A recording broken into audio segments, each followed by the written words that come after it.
Good morning, good afternoon, good evening to all. Hi, I welcome you all on Vidyasagar online classes. जैसे आप लोगों को पता है कि 9th क्लास का मैथमेटिक्स के 2 लेक्चर हो चुके थे। आज मेरा हम लोग का थर्ड लेक्चर है। थर्ड लेक्चर में फर्स्ट 2 लेक्चर्स हम लोग पढ़ चुके थे, आज थर्ड लेक्चर है। तो प्लीज़ आप चैनल को फॉलो करते रहिए, सपोर्ट करते रहिए, ठीक है। और आपको जैसे पता है कल जैसे हम लोग का Q&A सेशन और मोटिवेशनल सेशन है, तो आप आपके जितने भी कमेंट्स हमारे पास आ चुके हैं और कल आफ्टरनून 12 o'clock तक ही आपके कमेंट्स को हम कंसिडर करेंगे। जो भी 12 बजे तक, दोपहर के 12 बजे तक जो भी कमेंट्स आ जाते हैं उसी को हम कंसिडर करेंगे। उसके बाद के कमेंट्स को हम कंसिडर नहीं करेंगे। क्वेश्चंस में अगर आपको पूछना है तो आप उससे पहले ही आप कमेंट करिए प्लीज़, 12 बजे से पहले आप कमेंट कर लीजिए। उसके बाद के कमेंट्स को हम कंसिडर नहीं करेंगे। जितने लोग भी हमारे चैनल को सपोर्ट कर रहे हैं प्लीज़ इसी तरह सपोर्ट करते रहिए, अपने दोस्तों को शेयर करिए, लाइक करिए, सब्सक्राइब करिए, कमेंट करिए, ओके। तो आज का मोटिवेशनल कोटेशन है, सारी दुनिया आपको कहेगी हार मान जाओ। सारी दुनिया आपको कहेगी आप हार मान जाओ, पर आपके दिल से आपको एक आवाज आनी चाहिए, एक बार और कोशिश कर, तू जरूर जीत सकता है, ठीक है। सारी दुनिया आपको बोलेगी आप हार मान जाओ, बट आपके दिल में क्या होना चाहिए, आपको अंदर आपके जुनून होनी चाहिए। आपको खुद बोलेगा, आपका दिल बोलना चाहिए कि एक बार और कोशिश कर, तुम जीत सकते हो, ठीक है। इसका बहुत बड़ा एग्जाम्पल है अब्दुल कलाम जी, ठीक है। इसका बहुत बड़ा एग्जाम्पल है, जैसे उन्होंने वो मिसाइल मैन ऑफ इंडिया बने। पहले उसके बाद पहले बहुत सारे ट्रायल किए थे, जब उनका रॉकेट जो मिसाइल था वो फेल हो जाता था। उसके बाद क्या हुआ, एक बार वो सक्सेसफुल है। बहुत लोगों ने बोलना स्टार्ट कर दिया था बंद कर दो यार, पैसा बहुत बर्बाद हो रहा है देश का, ठीक है, गवर्नमेंट में बहुत पैसा बर्बाद हो रहा है, मत करो। बट उन्होंने हार नहीं माना, उन्होंने कर दिखाया। जब उन्होंने कर दिखाया उन्हें मिसाइल मैन ऑफ इंडिया बोला, ठीक है। तो उसी तरह आप लोगों को भी कभी अपने जिंदगी में हार नहीं मानना चाहिए। बाहर वाले एक्सटर्नल लोग आएंगे, आपको बिल्कुल हिलाने की कोशिश करेंगे, बोलेंगे तू नहीं कर सकता, ठीक है। वो ये नहीं बोलना चाहते आप नहीं कर सकते, वो ये बोलना चाहते मैं नहीं कर पाया तो तू भी नहीं कर पाएगा, ठीक है। उनके दिमाग में यही रहता है, अगर मैं नहीं कर पाया तो वो कहाँ कर पाएगा, ठीक। तो चलो स्टार्ट करते हैं हम लोग। आज हम लोग पढ़ते हैं operation of rational numbers.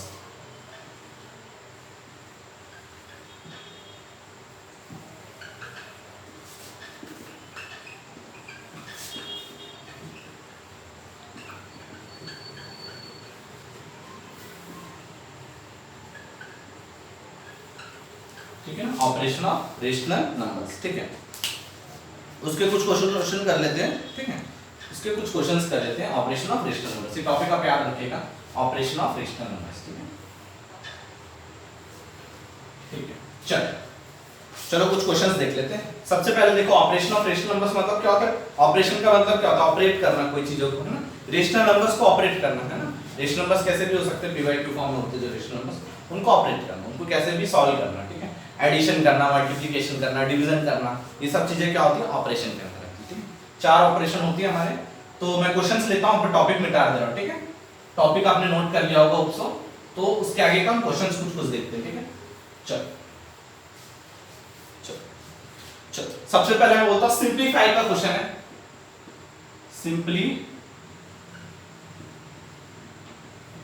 Simplify का क्वेश्चन है, ठीक है। सिंप्लीफाई का क्वेश्चन है। चलो देखो सिंप्लीफाई में क्या क्वेश्चन है। पहला क्वेश्चन मैं बना रहा हूं, देखो 7√3 प्लस 11√3, 7√3 प्लस 11√3, जिसको भी प्लीज विजिबिलिटी की प्रॉब्लम होगी बताइएगा, क्योंकि यहाँ से तो मेरे को बोर्ड तो अच्छा दिखता है, बट आपको कभी कभी कैमरा में उतना अच्छे से आपको विजिबल नहीं हो पाता, ठीक है ना। लाइटिंग्स भी रहते हैं, बहुत सारी चीजें रहती हैं यहाँ पे। मेरे को तो विजिबल हो जाता है ना, तो मेरे को कभी कभी आपको विजिबिलिटी प्रॉब्लम होगी तो आप कमेंट करके बता सकते हैं, ठीक है। तो देखो 7√3 प्लस 11√3, अब इसको क्या करना है, ऑपरेट करना है, ठीक है। मैं 10th क्लास में एक चैप्टर पढ़ाता हूँ फर्स्ट वाला, वो भी रेशनल नंबर से बिलोंगिंग करता है बहुत ज्यादा, कि उसमें भी वैसे ही रहता है, ऑपरेशन से रहते हैं बहुत सारे, ठीक है। तो उसी के जैसे है ये, तो आप देखिएगा। जैसे देखो मैं बोल सकता हूँ इसमें क्या होगा, √3 दोनों में सेम है, तो मैं क्या कर सकता हूँ, कॉमन ले सकता हूँ। क्या लूंगा कॉमन, √3 को कॉमन लूंगा, है ना। √3 जो कॉमन रहता है दोनों में बोलूंगा 7 प्लस 11, 7 प्लस 11 बचेगा ना, यहाँ 7 बचेगा वहाँ 11 बचेगा। 7 प्लस 11 क्या होता है, 18 √3, ठीक है ना। अब डायरेक्ट भी ऐड कर सकते हो, यहाँ पे √3 सेम है, तो 7 प्लस 11 क्या हो जाएगा, 18 √3, ठीक है। चलो ठीक है, उपस आपको दिख रहा होगा अच्छे से, नोट कर लीजिए जल्दी जल्दी, ठीक है। चलो आगे बढ़ते हैं, बहुत इजी क्वेश्चन था ये, कुछ ऐसे थोड़े हाई लेवल के क्वेश्चंस लेंगे आज के, थोड़े हाई लेवल के क्वेश्चंस होंगे आज, ठीक है। चलो सिंप्लीफाई कर लेते हैं कुछ क्वेश्चंस का, सिंप्लीफाई क्वेश्चंस है।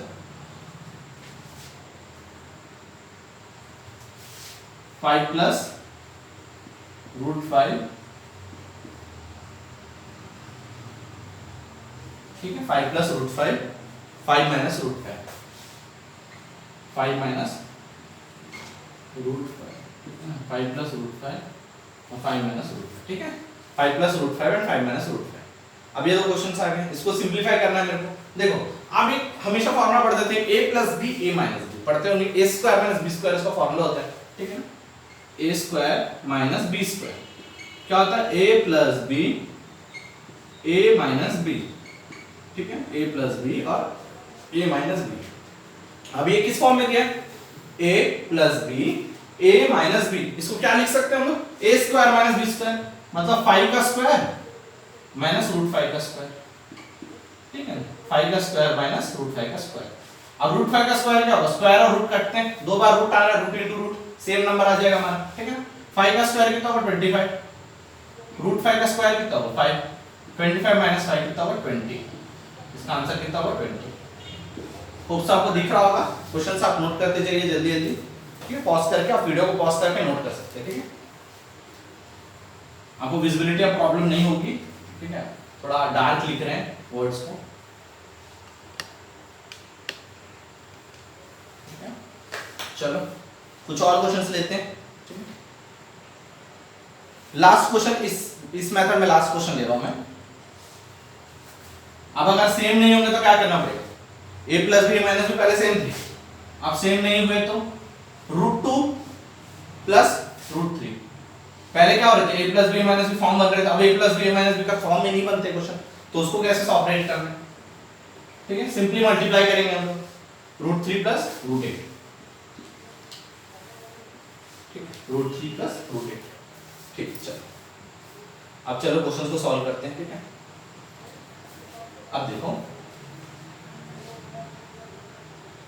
मैं क्या करूंगा, सबसे पहले इसको कुछ नहीं है तो क्या होता है मल्टीप्लाई होता है, आपने भी पढ़ा है 9th क्लास में, कुछ नहीं होता तो मल्टीप्लाई होता है, ठीक है ना। a plus b a minus b में मल्टीप्लाई होता है, but a plus b minus b form में नहीं है।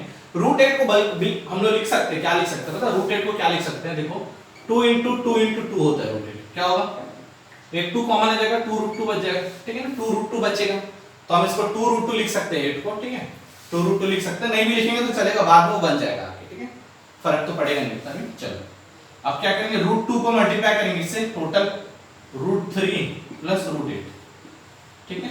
फिर क्या होगा, √3 को मल्टीप्लाई करेंगे प्लस √3 प्लस √8, ठीक है, फाइन। अब √2 × √3 क्या होगा, √6, रूट अंदर में मल्टीप्लाई लेंगे, √6, √2 × √8 क्या होगा, √16, ठीक है ना, √16 होगा, ठीक है। अब प्लस √3 × √3, जैसे बोला था दो रूट मल्टीप्लाई है तो सेम नंबर बना देंगे, क्या बनेगा 3, √3 × √8, 3 8 जा 24, √24, ठीक है ना, क्वेश्चन का आंसर।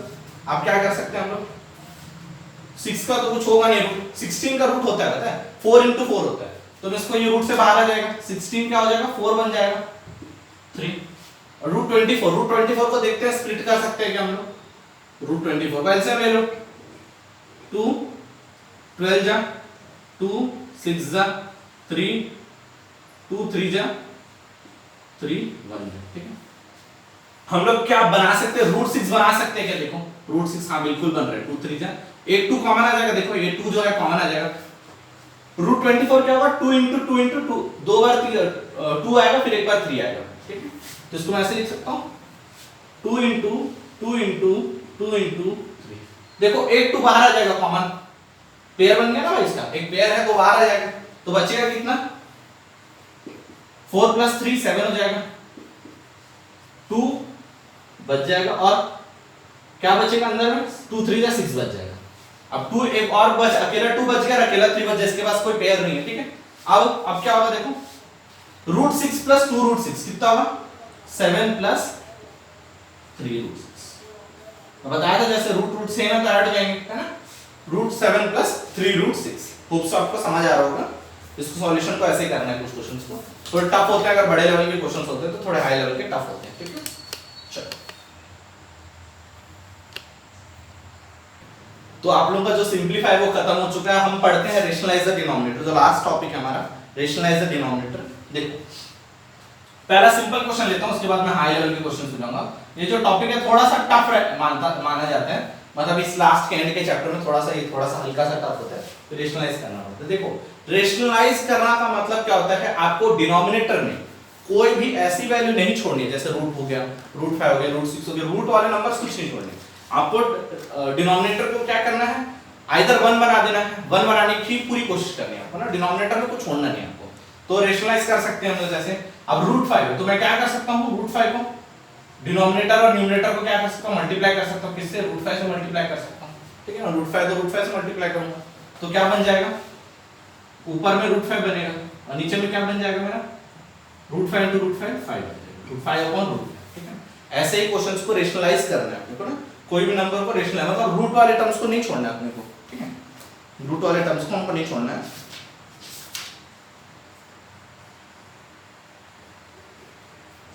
ठीक है, हो गया आपका आंसर, यही आएगा √5/5, ठीक है। रेशनलाइज करना है, ठीक है।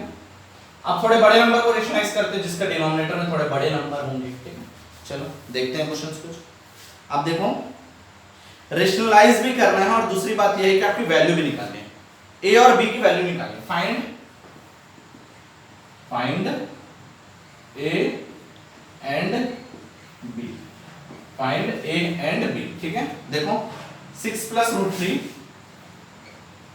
√3 अपॉन 6 - √3,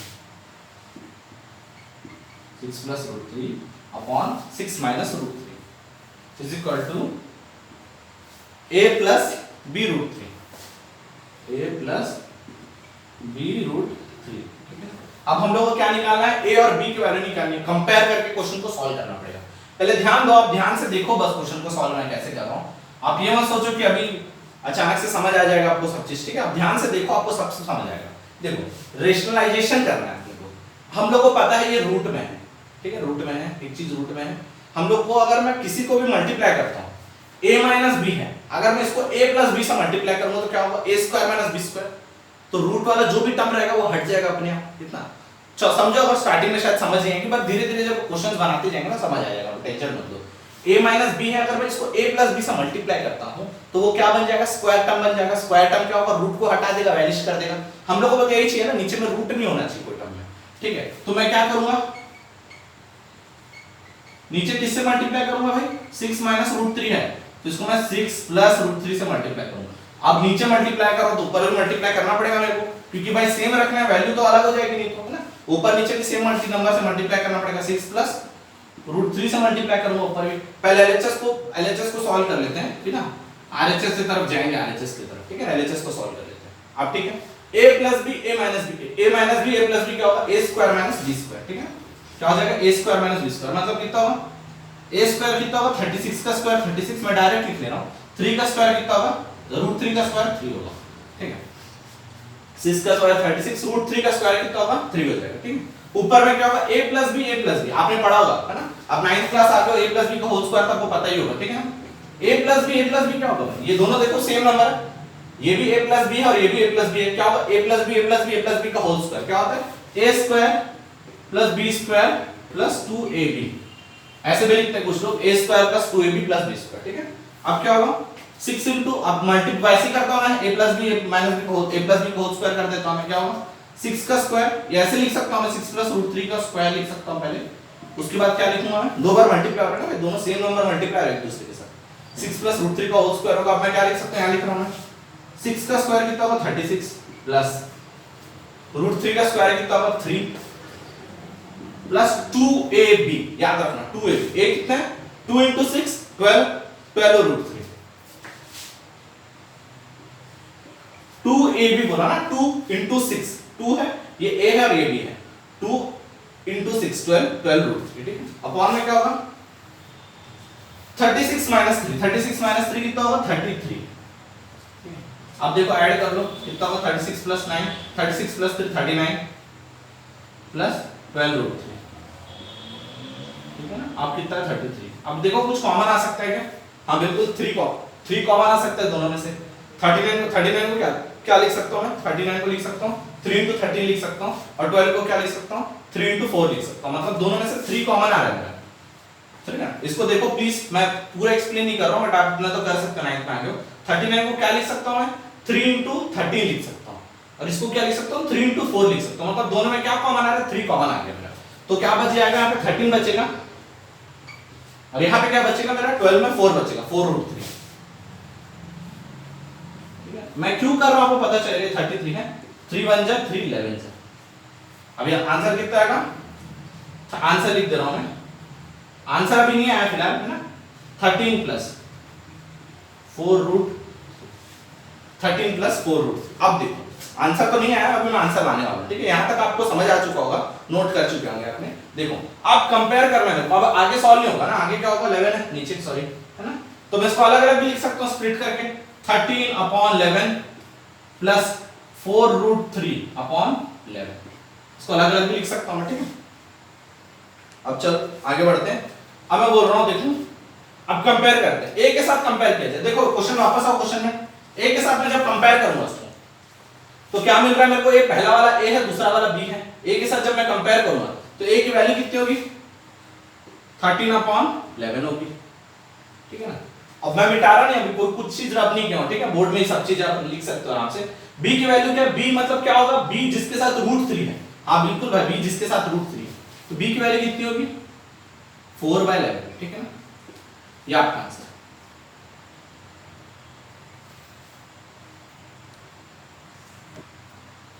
ठीक है, ओके फाइन, आप क्वेश्चन बना चुके हैं। तो ये थोड़ा सा बड़ा क्वेश्चन है, ये भी सिंपलीफाई क्वेश्चन, ठीक है ना। आपको थोड़ा देख के डर लग रहा होगा क्वेश्चन को देख के, ठीक है ना। डरने की कोई जरूरत नहीं है, आप आराम से बना सकते हो इसको, ठीक है। सबसे पहले हम लोग इस क्वेश्चन को सॉल्व करना है, ठीक है। देखो इसके दो तरीके होते हैं सॉल्व करने के, बट मैं सबसे सिंपलेस्ट मेथड ही आपको बताऊंगा, ठीक है ना। आप देखो, अब आपको सिंपलीफाई करना, रेशनलाइजेशन करना तो आगे है। आप बोलोगे मैं सर मैं इसको रेशनलाइजेशन करूंगा, इसको भी रेशनलाइजेशन करूंगा, इसको भी रेशनलाइजेशन करूंगा, जो भी आंसर आएगा ऊपर में उसको सबको ऐड कर दूंगा, फिर एलसीएम ले लूंगा, नंबर ही होंगे नीचे में। जैसे 13/11 आ गया, 4/11 आ गया, 6/11, जो भी आ जाएगा सबका फिर एलसीएम ले लोगे। आप वैसे ही बना सकते हो, बट मैं एक चीज आपको बताऊंगा, ठीक है। आपको एक चीज बताऊंगा कि देखो ये दोनों, देखो आप रेशनलाइजेशन करते हो तो क्या करते हो, इसको उसी के ही a प्लस बी टर्म है तो a माइनस बी टर्म से मल्टीप्लाई करोगे, या फिर a माइनस बी टर्म है तो a प्लस बी टर्म से मल्टीप्लाई करोगे। मतलब जैसे 2 माइनस √3 है तो 2 प्लस √3 से मल्टीप्लाई करोगे, 2 प्लस √3 है तो 2 माइनस √3 से मल्टीप्लाई करोगे। बट देखो यहाँ पे एलसीएम भी देखो सेम, मतलब इसका जो एलसीएम लेंगे ना हम लोग, तो देखो ना सेम दोनों ऐसे आएंगे, a माइनस बी, तो आपस में क्या हो जा रहा है? मल्टीप्लाई हो रहे हैं। इसको थोड़ी देर के लिए मैं छोड़ देता हूँ, पहले इसको बना लेता हूँ, ठीक है। √3 - 1/√3 + 1, अब देखो 2 माइनस √3 2 प्लस √3 क्या हो जाएगा? 2 माइनस √3 2 प्लस √3। अगर एलसीएम लूंगा तो क्या होगा? एलसीएम लेंगे तो a minus B plus B, है ना। 2 माइनस √3 2 प्लस √3, ठीक है ना। ठीक है, अब ऊपर में क्या रहेगा? क्रॉस मल्टीप्लाई करो, 2 प्लस √3 का स्क्वायर, 2 प्लस √3 का स्क्वायर, और यहां पे क्या होगा? 2 माइनस √3 का स्क्वायर, ठीक है। चलो अब देखो, थोड़ा सा प्लेस थोड़ा सा ज्यादा लगेगा, इसमें मैंने इसको थोड़ा सा डाइवर्ट कर, इसको थोड़ी देर के लिए भूल जाओ, वापस ला देंगे, ठीक है। इसको थोड़ी देर के लिए भूल जाओ, वापस हम इसको ला देंगे, ठीक है। पहले इसको सॉल्व कर देते हैं, फिर उसको ले आएंगे बाद में, ठीक है। चलो देखो, अब a minus B plus B क्या होता है? a square minus b square, a square का मतलब 4 माइनस 3, इतना आपको तो समझ आ चुका है, ठीक है। 2 का स्क्वायर 4 हो गया, √3 का स्क्वायर 3 हो गया, ठीक है। 4 माइनस 3, और नीचे कर देंगे तो 1 हो जाएगा। अब देखो a प्लस बी का होल स्क्वायर क्या होता है? a स्क्वायर, मेरे टर्म्स को देखते रहो, a square plus b square plus 2ab, 2 2 जा 4 4 √3, ठीक है। अभी देखो इसमें देखो a square plus b square minus 2ab minus 8 minus 2 मतलब माइनस 4 √3, ठीक है। अब देखो, अब नीचे 4 माइनस 3 क्या हो जाएगा? 1 हो जाएगा, तो मेरे को लिखने की जरूरत नहीं है एलसीएम, सॉरी डिनोमिनेटर में लिखने की कुछ जरूरत नहीं है। अब देखो जो जो ऐड होंगे, जो जो कट रहे देखो, माइनस 4 √3 प्लस 4 √3 कट गया, ठीक है ना। माइनस 4 √3 प्लस 4 √3 कट गया, सर यहाँ पे 3 होगा ना, गलती से √3 लिख दिया मैंने, 4 प्लस 3 7, 4 प्लस 3 7, 7 प्लस 7 कितना हो जाएगा 14, 14 के साथ अब मैं बोलूंगा ना ये बचा हुआ है ना अभी भी, √3 - 1, अब नीचे क्या √3 + 1। ठीक, आप देखो अब आप बोलोगे सर ठीक है यहाँ तक तो सही लग रहा है आपको, ठीक है यहाँ तक तो ठीक लग रहा है सर, बट आगे का कुछ बताइए अब क्या होगा। चलो आगे का देख लेते हैं क्या होता है। ठीक है 14 प्लस √3 - 1 अपॉन √3 + 1। ठीक है अब देखो अब क्या होगा, 14 को थोड़ी देर, आप पहले इसको भूल गए थे, 14 को थोड़ी देर के लिए भूल जाओ, 14 को थोड़ी देर के लिए भूल जाओ। अब इसको सॉल्व कर लेते हैं। अब देखो ये टर्म है किसके साथ कोई पेयर नहीं है, अब ये अकेला टर्म है तो इसको रेशनलाइज तो करना ही पड़ेगा। ठीक है अब √3 - 1 है, अब ऊपर इस किससे मल्टीप्लाई करेंगे अपन, √3 + 1 है तो किससे मल्टीप्लाई करेंगे, मैं बताया था नीचे में जो नंबर रहता है उसी का इनवर्स वाला √3 - 1 से। ठीक है ऊपर भी क्या करना पड़ेगा, √3 - 1 से मल्टीप्लाई करना पड़ेगा। ठीक है 14 को थोड़ी देर के लिए भूल जाओ, 14 है यहाँ पे बस। ठीक है अब मैं थोड़ा फास्ट करूंगा। ठीक है आप शायद समझ आ चुका है, रेशनलाइजेशन का कांसेप्ट समझ आ चुका है। √3 का स्क्वायर क्या होगा, a + b - b, √3 का स्क्वायर क्या होगा 3, 3 - 1 कितना होगा 2। ठीक है मैं 2 लिख दे रहा हूं डायरेक्ट, है ना। अब छोटे छोटे चीजें हैं तो शायद उतना बताने की जरूरत नहीं है। ठीक है अब a - b, a - b क्या होगा, a - b का होल स्क्वायर, a - b का होल स्क्वायर क्या होगा a² मतलब 3 का स्क्वायर फिर 1 का स्क्वायर माइनस 2√3। अब कर लीजिए, अब 8 में भी करते हो, अब थोड़ा कर लीजिए। ठीक है ना हो जाएगा आपसे। ठीक है 3 + 1 कितना होगा 4, 4 - 2√3 अपॉन 2। ठीक है अब देखो दोनों में से क्या कॉमन निकाल सकता हूं, 4 और 2 में से 2 कॉमन निकाल सकता हूं मैं। 4 में भी 2 है, 2 2 है इसमें और इसमें एक 2 है। ठीक है चलो इसमें से मैं क्या निकाल सकता हूं, कॉमन 2 निकाल, अभी भी 2 बच जाएगा, 4 में 2 निकाल दिया तो मैंने, माइनस है सॉरी माइनस है, क्या बच जाएगा √3 बचेगा इसमें, अपॉन में 2 है, ये 2 2 कट जाएंगे। ठीक है अब बचेगा क्या 14 + 2 - √3, 14 + 2 कितना होगा 16 - √3, ये इसका आंसर है। ठीक है ये इसका आंसर है। फाइन थोड़ा सा बड़ा सा solution, fine but hope so आपको समझ आ रहा होगा क्वेश्चन। ठीक है छोटे छोटे क्वेश्चंस को मैंने हर चीज मैंने पहले में डिटेल में एक्सप्लेन किया स्टार्टिंग में, फिर धीरे धीरे मैं भी थोड़ा सा लॉन्ग मतलब शॉर्टकट में जल्दी जल्दी किया काम को। ठीक है क्योंकि अब एक बार आप समझ आ गए हो, अगर आपको कुछ डाउट रहे तो उस वीडियो को बार बार देखिए, रेशनलाइजेशन करते कैसे आप बार बार देखिए, आपको ऑटोमेटिकली समझ आ जाएगा। ठीक है चलो ठीक है फिर आपको एक होमवर्क क्वेश्चन मैं दे रहा हूं। ठीक है फाइन ठीक है तो आप ये होमवर्क क्वेश्चन में लिख लीजिए प्लीज। ठीक है होमवर्क का क्वेश्चन है आपका। ठीक है if x = 3 - √3 then x + 1 + 1/x। ठीक है x की जगह ये रखोगे, 1/x की जगह ये रखोगे। ठीक है और उसको सॉल्व करोगे, रेशनलाइजेशन है आप कर सकते हो आराम से, एलसीएम लेके भी सॉल्व हो सकता है वैसे। ठीक है तो ठीक है आपका ये क्वेश्चन आपका कंप्लीट हो चुका है, चैप्टर कंप्लीट हो चुका है आपका, जो रियल नंबर जो चैप्टर है फर्स्ट आपका कंप्लीट हो चुका है। नेक्स्ट जो आपका चैप्टर पढ़ाने वाला हूं मैं, बहुत ही इंटरेस्टिंग टॉपिक है,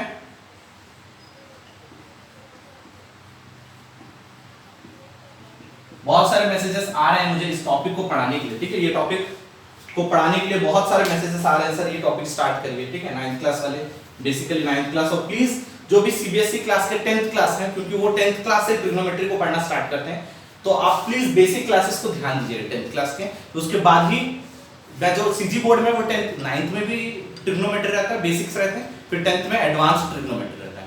बट 10th सीबीएसई में क्या होता है, सीबीएसई में क्या होता है डायरेक्ट 10th में ही आपको ट्रिग्नोमेट्री पढ़ना पड़ता है, बेसिक एंड एडवांस को मिला के पढ़ना पड़ता है। ठीक है तो आप पहले बेसिक पढ़ लीजिए, 9th क्लास का ट्रिग्नोमेट्री स्टार्ट करने वाला हूं मैं, तो इसमें बेसिक होगा, बेसिक वैल्यूज रहेंगे ट्रिग्नोमेट्री के बारे में। उसके बाद मैं 10th क्लास का ट्रिग्नोमेट्री बैक टू बैक लाने वाला हूं आपके साथ। इसके बाद जैसे खत्म करूंगा बेसिक खत्म करूंगा फिर एडवांस में जाऊंगा। ठीक है तो बहुत ही इंपॉर्टेंट टॉपिक है आपके लिए, अगर मैथमेटिक्स लेके आगे पढ़ना चाहते हो तो ट्रिग्नोमेट्री एक हार्ट टाइप का हो जाता है ना, जैसे दिल।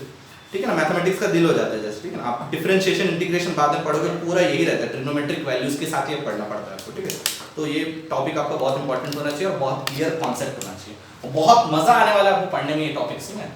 बहुत लोग कुछ लोग बोलते हैं हार्ड टॉपिक होता है बहुत करके, बट जब आप पढ़ोगे तो आपको पता चलेगा। मेरा कंपेयर करना आप टीचिंग, अब दूसरे के पास आप कहीं पढ़े हो तो मेरा कंपेयर करना बिल्कुल टीचिंग, तो आपको लगेगा कि नहीं बहुत मजेदार टॉपिक है। ठीक है तो प्लीज हमारे चैनल को ऐसे ही आप सपोर्ट करते रहिए। और कल जैसे आपको मोटिवेशनल सेशन, कल क्लास नहीं होगी, कल मोटिवेशनल सेशन रहेगा और Q&A सेशन रहेगा। तो प्लीज आप एक काम करिए कि जितने भी आपको क्वेश्चन पूछना है 12 बजे से पहले आप क्वेश्चन पूछ लीजिए प्लीज, ठीक है। और डिले करोगे तो उस कमेंट को हम कंसिडर नहीं करेंगे। आज आपका अगर वीडियो पसंद आएगा तो लाइक करिए, ठीक है। हमारे चैनल को शेयर करिए दोस्तों के बीच में, आप जितने भी हमारे स्कूल हैं सबको शेयर करिए और आपको बताइए कि बहुत अच्छा पढ़ाया जा रहा है आपका कंटेंट यहाँ पे। तो प्लीज आप यहाँ पे आके हमारे चैनल को सब्सक्राइब करिए, हमारे लेक्चर्स को देखिए। सारे क्लासेस के हम लेक्चर्स करवा रहे हैं, 9th and 10th अभी स्टार्ट किए, और भी क्लासेस आने वाले हैं बहुत जल्दी, ठीक है। तो फाइन, तो आप रहिए हमारे साथ और लेक्चर्स देखते रहिए। Keep watching, thank you so much.